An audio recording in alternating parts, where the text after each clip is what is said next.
Assalomu alaykum, Xorazmiy arzonda sizlarga ro'zg'or bo'lib, changan mashinamiz kelib turibdi. Og'alar, qaranglar, Labo'dan arzon aytacakman bahasini. Labo ishora qoladi ekan. Ariamdan yana shuncha messa bor, keyin yana diametri ham katta mashinamiz. Ko'rsangizlar, metandan yuriydi. Hozir bu videoni agar vodiy taraflar yo boshqa bir viloyatlarga ko'rsa, mashina srochno ketib qolishi mumkin. Nima uchun desa, zo'r bahada turibdi. Videoni oxirida aytib o'tamiz. Metallar ustonovka bo'lgan, yana orqasidan messa bor mashinamiz, ko'rsangizlar. Mana arkasından messalari bor. Ish holatini o'tadigan bo'lsak, metallar ham ustonovka bo'lgan, uning ko'p ham yurmagan mashinamiz, oynalari knopka, yana konditsionerlar ham bor. Bemalol hazrati paydidan mashin. Egasini endi srochni pul kerak ekan, shuning uchun arzalar barbaramanda turibdi. Bundan foydalanib qolish kerak. Mashinamiz 2015-yilda ishlab chiqarilgan, kraskalar endi bilimi o'zlari uchun o'zlari tekshirtirib olasizlar.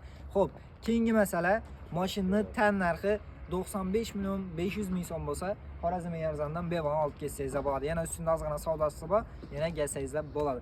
Keyingi masala, agar avtokredit olaman desangiz, примерно bu mashina 50-60 million so'm pul beradi. Примерно shunda bir 40 million 50 million so'mlar bilan agar avtokredit olmasangiz bo'ladi. Kimga mashinamiz qiziq bo'lsa, ya'ni bizning toza ochilgan, ya'ni avtosalonimiz, ya'ni Xorazmiy arzonda turibdi.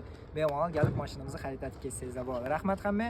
Agar mashinamiz Labo'dan ham zo'r bo'lsa, birdan like'ni bosib qo'yarasizlar. Xudo xolasa bahosam, ya'ni hamyon bor.